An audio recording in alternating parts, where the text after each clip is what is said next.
தமிழ் சினிமாவில் மறக்கவே முடியாத பாடகர்களில் ஒருவர்தான் சின்மயி. இவர் பாடிய எல்லா பாடல்களும் செம ஹிட். எத்தனை முறை இவரது பாடலை கேட்டாலும் சுகமாக இருக்கும்.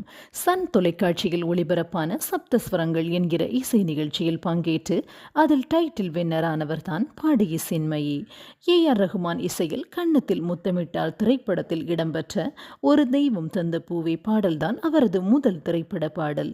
அதன்பின் டி. இமான், தேவா, ஹாரிஸ் ஜெயராஜ், இளையராஜா, ஜி.வி. பிரகாஷ் என தமிழ் சினிமாவில் உள்ள முன்னணி இசையமைப்பாளர்கள் அனைவருடனும் பணியாற்றி புகழ்பெற்ற பின்னணி பாடகியாக வலம் வந்தார்.